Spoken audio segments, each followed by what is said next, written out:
Hello everybody, in this lesson I will help you with your final exam preparation.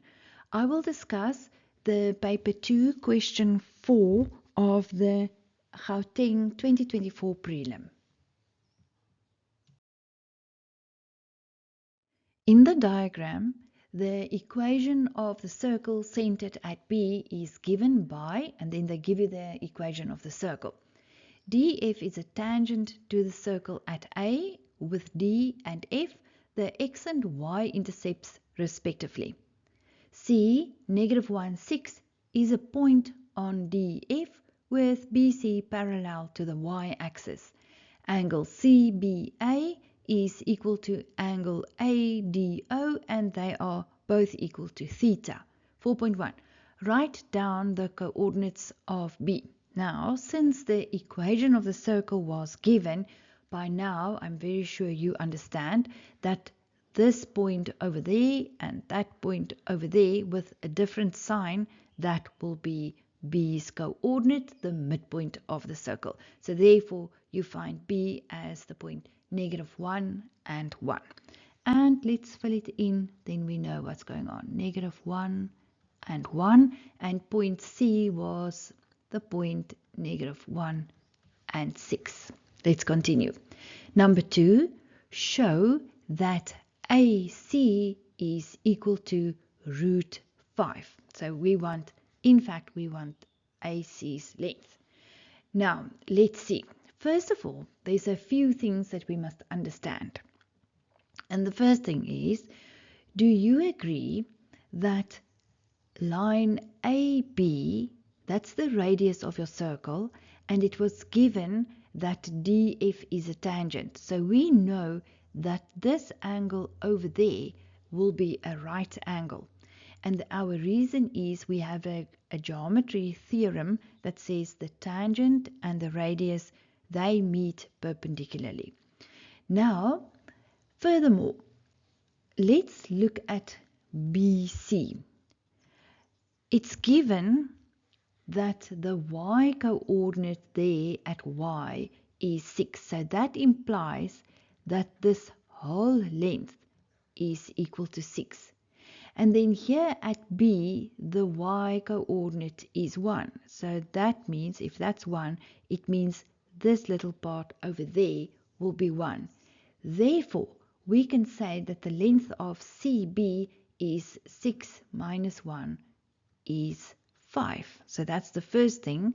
And then the other thing, in fact, we know the length of AB since the equation of the circle was given. Then remember this one was r squared. So we can say if we take the square root of 20, then we know what r's length is. And we will need that since we know the length of AB and we know the length of BC, we can calculate AC by using the theorem of Pythagoras. So here's the formal write-up for all of that. You understand now why BC is equal to 6 minus 1 is 5. And then AB is √20 since it's the radius of the circle. Then we can say, oh, we know that angle CAB is 90 degrees and our reason, tan perpendicular radius.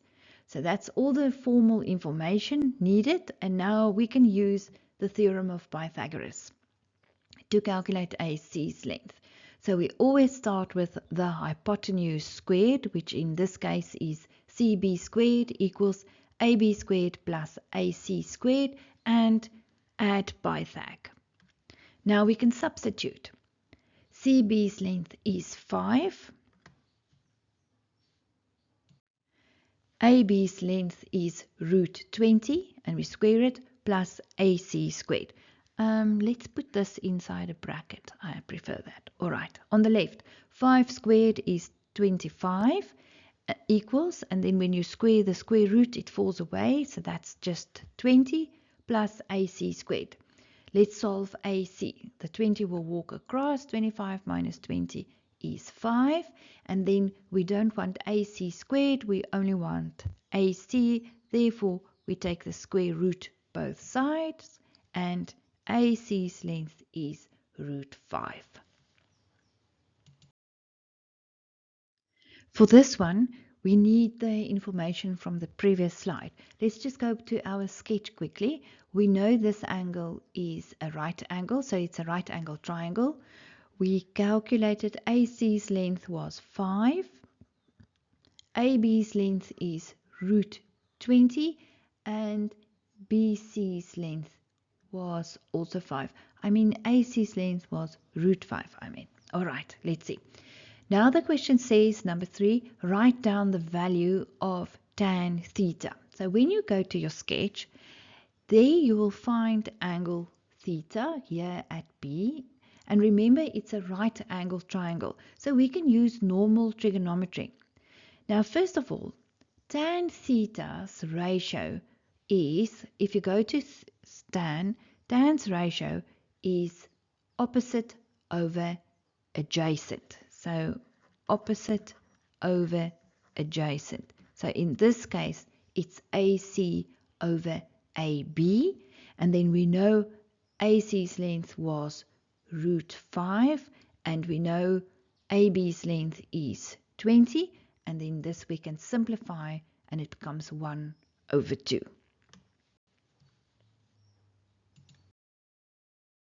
Question 4. Show that the equation of AB is given by, and then they give you the equation. Now, first of all, I just want to show you something.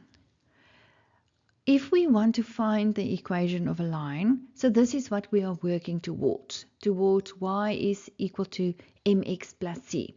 And we know this that was the midpoint of our circle, -1 and 1. So we are halfway there. We only need a gradient. Now what was given or asked in the previous sum was that the ratio for tan theta is equal to 1/2. So in fact, what this is, this m is tan theta. This is the inclination of line DC. Remember, the definition for inclination is it's the angle between the line and the x-axis measured in an anticlockwise direction. So in fact, the fact that we know tan theta is 1/2, this implies that this line's gradient, the gradient for DC, is equal to 1/2.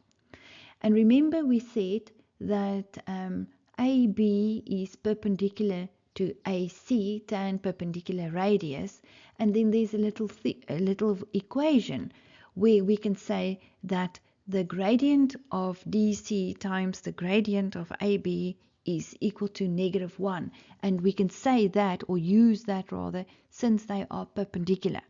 Or we can say swap number, swap sign. So that implies that the gradient of AB is -2. So if you have a known gradient, the known gradient is 1/2, and they are perpendicular, then you can decide that that gradient will be -2. Swap number, swap sign. So now we have all the information and we can work out the equation. Back to y is mx plus c, the equation of line AB. We know now the gradient is -2, and then this is the x, this is the y. The y is 1, I substitute it in there, and the x is -1. -2 times -1 is +2 plus c. Let's solve c. This one walks across, becomes -1 minus 2 is c, and c's value is -1. Therefore, the equation for line AB, y is equal to -2x minus 1. Now, I just want to show you, or tell you rather, in the next question, we're going to use that equation. So say, for instance, you got something different, then my suggestion is rather use their equation than your incorrect one.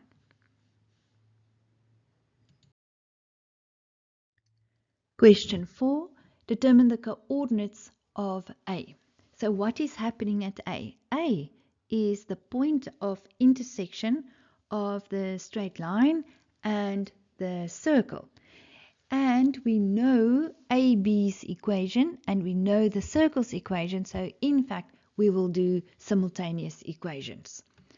There's your circle's equation, and then our line from the previous sum was y is equal to negative 2x minus 1. So what we will do in y's place there, we will substitute negative 2x minus 1.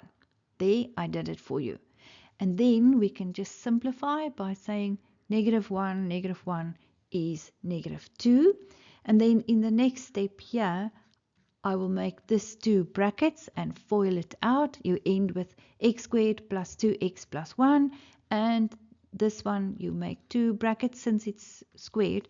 And you FOIL it out and you end with 4x squared plus 8x plus 4 equals 20. And now we add like terms. X squared plus 4x squared is 5x squared. 2x plus 8x is 10x. And the constants 1 plus 4 is 5. Let the 20 walk across. It becomes negative 20. 5 minus 20 is negative 15 equals 0. So now I want to factorize. Why don't we divide right through by 5? And we end with x squared plus 2x minus 3 is equal to 0. That's a nice one to factorize. The factors x plus 3, x minus 1 is 0. And we can say x is negative 3 or x is 1. So which one to choose? This one is by for now, since you can see point A lies in the second quadrant, so we know the x there will be negative. Therefore, we can say sub x is negative 3 into the straight line. You know, you can also sub it into the circle, but that one looks difficult. So let's just take the line. Into x's place, we substitute negative 3. Negative 2 times negative 3 is 6. Minus 1 is 5. Therefore, let's just conclude the coordinates of A is negative 3 and 5. Calculate the ratio of the area of triangle ABC to the area of triangle ODF. Simplify your answer. Now, triangle ABC, this is this right angle triangle over here.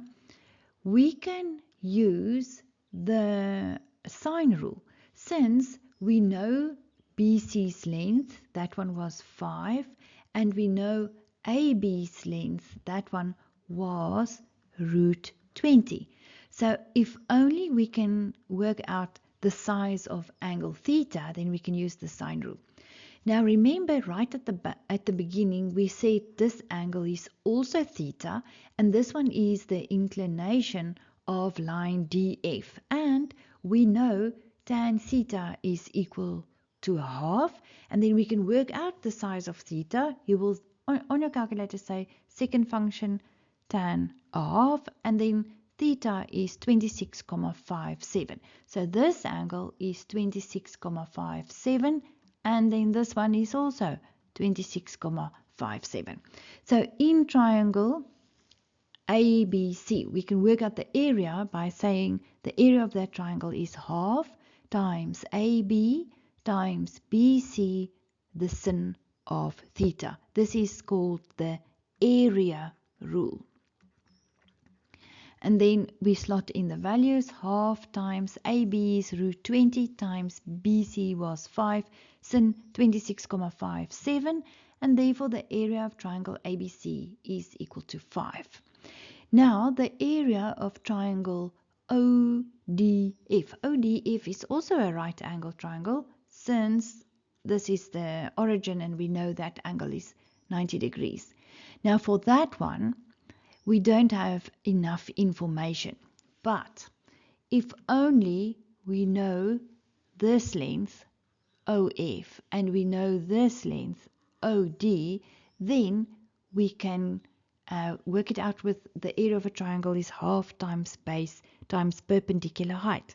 But there is a way we can work out the equation of DC or DF. It's the same line. And we can do that by saying y is equal to mx plus c. And remember, c's coordinate is the point -1 and 6. And now we only need the gradient, but we know the gradient of that line. It's a half. So therefore, we can substitute in gradient's place, in m's place, a half. And then this is the x, this is the y. In y's place 6, in x's place -1. And then we can solve c. So c's value is 6,5. And you know that the c value means it's the y-intercept. So in fact, there at f, the length is 6,5. The y-intercept is 6,5. This implies this length is 6,5. And then OD is the x-intercept of that line. So there's your line's equation. Y is 0,5x plus 6,5. Listen, 0,5 is the same as a half. So x-intercept, make y 0. Let's solve x, and we find that x is -13. So that implies there at D, the x-coordinate is -13, but the length, remember, is always positive. So it will be positive 13. So now we can work out the area of triangle ODF. So we know OF is 6,5. We know OD is 13. Therefore, area of triangle ODF is half times base times perpendicular height.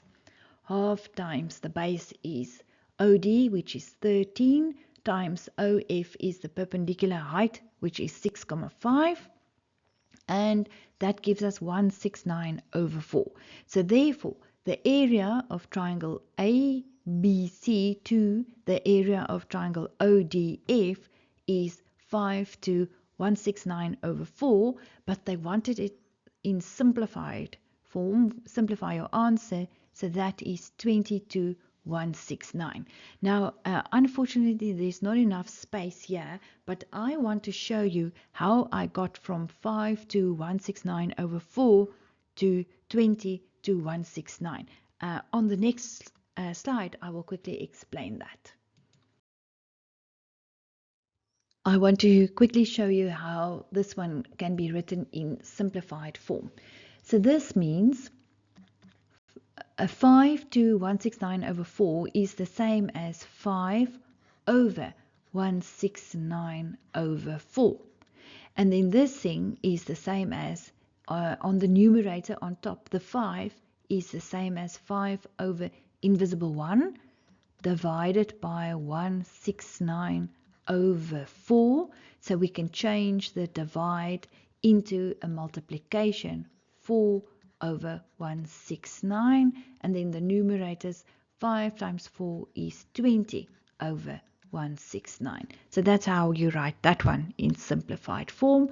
Oh yes, and then obviously as that ratio, remember, 20 to 169.